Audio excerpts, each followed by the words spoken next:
புதுச்சேரியில் வேட்புமனு தாக்கல் முடிய 7 நாட்களே இருக்கும் நிலையில் அது பாஜக கூட்டணிக்கு எந்த வகையில் சாதகமாக அமையும் என்பது குறித்து விவரிக்கிறது இந்த செய்தி தொகுப்பு. கடந்த காலங்களில் தமிழ்நாடு மற்றும் புதுச்சேரியில் ஒரே நாளில்தான் தேர்தல்கள் நடைபெற்று வந்தன. அந்த வகையில் இந்த ஆண்டும் இந்த இரு மாநிலங்களுக்கும் ஒரே நாளில்தான் தேர்தல் தேதி அறிவிக்கப்படும் என எதிர்பார்க்கப்பட்டது. ஆனால் அனைவருக்கும் அதிர்ச்சி அளிக்கும் விதமாக புதுச்சேரிக்கு ஏப்ரல் 9ஆம் தேதியும் தமிழ்நாட்டில் ஏப்ரல் 23ஆம் தேதியும் தேர்தல் நடத்தப்படும் என்று தேர்தல் ஆணையம் அறிவித்துள்ளது. அதேபோல தமிழ்நாட்டில் வேட்புமனு தாக்கல் வரும் 30ஆம் தேதி தொடங்கி ஏப்ரல் 6ஆம் தேதி முடிவடையும் நிலையில் புதுச்சேரியில் வேட்புமனு தாக்கல் வரும் 16ஆம் தேதி தொடங்கி 23ஆம் தேதி முடிவடைகிறது. வழக்கத்துக்கு மாறாக தமிழ்நாடு புதுச்சேரியில் தேர்தல் தேதி மாற்றி அறிவிக்கப்பட்டதில் சில அரசியல் வியூகங்கள் இருப்பதாக பார்க்கப்படுகிறது. புதுச்சேரியில் பாஜக என்ஆர் காங்கிரஸ் கூட்டணி இறுதியாகியுள்ள நிலையில் அங்கு தொகுதிகளை ஒதுக்கி வேட்பாளர்களை அறிவிக்க சில நாட்களே போதும் என்பது குறிப்பிடத்தக்கது. ஆனால் திமுக காங்கிரஸ் கூட்டணியின் தலைமையில் இருந்து ஏராளமான சிக்கல்கள் எழுந்துள்ளன. இச்சூழலில் வேட்புமனு தாக்கலுக்கு இன்னும் 7 நாட்களே இருக்கும் நிலையில் இது பாஜக கூட்டணிக்கு சாதகமாகவும் திமுக காங்கிரஸ் கூட்டணிக்கு பின்னடைவாகவும் பார்க்கப்படுகிறது. இதுகுறித்து தனது கருத்துக்களை புதிய தலைமுறை டிஜிட்டலிடம் பகிர்ந்து கொண்டார் மூத்த பத்திரிகையாளர் பிரியன். பாண்டிச்சேரி மாநிலமே 30 கான்ஸ்டியூன்சி தான் சார் இருக்கு. அதனால இது ஒன்றும் பெரிய விஷயம் கிடையாது. திமுக காங்கிரஸுக்குள்ள யாரு கூட்டணிக்கு தலைமை தாங்கிறது அவங்களுக்கு ஒரு பிரச்சனை ஓடிட்டு இருக்கு.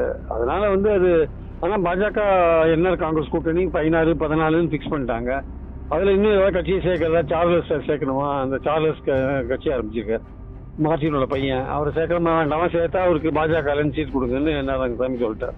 அதனால அவங்க பொறுத்தவரை 14 பிரிச்சுட்டாங்க. அவங்களோட கூட்டணி முடிஞ்சு போச்சு. இது தமிழ்நாட்டுக்கும் பாண்டிச்சேரிக்கும் கிட்டத்தட்ட 96 பாத்தீங்கன்னா ஒரே நாளில் தேர்தல் அனௌன்ஸ் பண்ணுவாங்க. இந்த வாட்டி இன்னும் கொஞ்சம் வித்தியாசமா இதுக்கு 9ஆம் தேதி 23ஆம் தேதியும் போட்டிருக்காங்க. அது அசாமும் அதே மாதிரிதான் 9, கேரளாவும் 9ன்னு போறது. ஸோ 3 ஸ்டேட்டுக்கு 9ன்னு வச்சுக்கலாம். சின்ன ஸ்டேட்னு பார்த்து வச்சிருக்காங்களோ. 200க்கு மேல தொகுதிகள் இருக்கிற வெஸ்ட் பெங்காலுக்கும் தமிழ்நாட்டுக்கும் கொஞ்சம் தள்ளி வச்சுட்டு 140, 126 தொகுதிகள் கொண்ட கேரளா, அசாம், அப்புறம் 30 தொகுதிகள் கொண்ட புதுச்சேரி, இதுக்கெல்லாம் ஒரே நாளில் வைக்கலாம்னு ஐடியாவில் வச்சிருக்காங்களோ. பாதுகாப்பு படைகளை அனுப்புறது போன்ற விஷயங்கள்லாம் அவங்க எக்ஸாமின் பண்ணிட்டு வச்சிருப்பாங்க. பட் ஆனால் ஒரு விதத்துல பாத்தீங்கன்னா பாஜக என்ஆர் காங்கிரஸ் கூட்டணி ஃபைனலைஸ் ஆயிடுச்சு. அது ஃபைனலைஸ் ஆனது அவங்களுக்கு அட்வான்டேஜ். அவங்க இமீடியட்டா அவங்க பிரச்சாரத்தை நாளைக்கே அவங்க வேட்பாளரை மட்டும் ரெடி பண்ணிட்டு தொகுதிகளை பிரிக்கல, நம்பர்ஸ் தான் பிரிச்சிருக்காங்க, தொகுதிகளை பிரிக்கல. அவங்களுக்கே இன்னும் 2-3 நாள் ஆகும். அதுக்குள்ள இவங்க காங்கிரஸுக்கும் திமுகவுக்கும் ஒரு கட்ட பேச்சுவார்த்தை நடந்திருக்கு. யாரு தலைமை தாங்கிறதுன்றதான் எங்க பிரச்சனை. அதுல சிபிஐக்கு சீட் கொடுக்கணுமா, சிபிஎம் சேருமா இல்லையான்றது பிரச்சனையா இருக்கு. இப்போ பாமக, அதிமுக அவங்க என்ன பண்ண போறாங்கன்ற ஒரு விஷயமும் அதில் நம்ம பார்க்கணும். ஸோ அந்த பாஜக கூட்டணியில பாமக, அதிமுக வந்தா யார் சீட் கொடுக்க போறா? அதுக்கு அது இந்தியா இங்க தமிழ்நாட்டில் பொறுத்த மட்டும் அவங்க ஒரே கூட்டணியில இருக்காங்க. அதிமுகவும் பாமகவும் அங்க பாஜக கூட்டணியில இங்க இருக்காங்க. அங்க பாஜகவும் என்ன காங்கிரஸ் இருக்கிற இடத்துல அதிமுகவும் பாமகவும் எந்த இடத்துல இருக்காங்கன்னு தெரியல. ஸோ அவங்க பாஜக சேர்த்து அவங்களுக்கு சீட் கொடுப்பாங்களா மாட்டாங்களா, அந்த 16க்குள்ள கொடுப்பாங்களா மாட்டாங்களான்றது இன்னும் அங்க அந்த உள் ஒதுக்கீடு எப்படி போறது, இல்ல அவங்க தனியா நிக்க போறாங்களா அப்படின்ற போன்ற விஷயங்கள் பல அங்க இன்னும் செட்டில் ஆகல.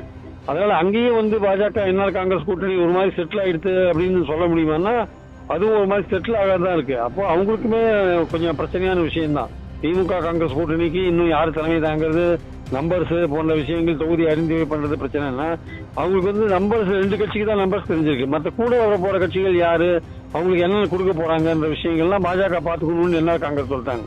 அதனால அதை எப்படி பாஜக பண்ண போறாங்க, தமிழ்நாட்டில் இருக்கிற கூட்டணி மாதிரி அங்கேயும் பாமக, அதிமுகவை சேர்த்துக்க போறாங்களா இல்லையா போன்ற பல விஷயங்கள் இருக்கு. அதனால இதெல்லாம் முடிவு பண்றதுக்கு அவங்களுக்கும் கொஞ்சம் டைம் தேவையா இருக்கு. அதனால 2 கூட்டணிக்குமே டைம் தேவையா இருக்கு. ஆனா நம்மளுடைய பாயிண்ட் என்னன்னா, தமிழ்நாட்டுக்கும் பாண்டிச்சேரிக்கும் ஒரே நாள்ல வச்ச நீங்க திடீர்னு பாண்டிச்சேரிக்கு தனியா ரொம்ப அட்வான்ஸா வச்சீங்கன்றது ஒரு முக்கியமான கேள்வி. அதுக்கான பதில் தெரியல. ஆக்சுவலா பதில் அவங்க என்ன ஐடியாவில் வச்சிருக்காங்க, 30 தொகுதி தானே வச்சாங்களா, இல்ல பாதுகாப்பு படைகள் போன்றதெல்லாம். ஏன்னா பாண்டிச்சேரிக்குள்ளேயே தமிழ்நாடோட விழுப்புரம் தொகுதியெல்லாம் கொஞ்சம் அங்க போறது, விழுப்புரம் மாவட்டத்தோட தொகுதிகள்லாம் உள்ள போறதை நம்ம பாக்குறோம் நம்ம. ஸோ அதனால எப்படி இதை மேனேஜ் பண்ண போறாங்க அப்படின்ற ஒரு விஷயம் கூட இங்க இருக்கிறத பாக்குறோம் நம்ம.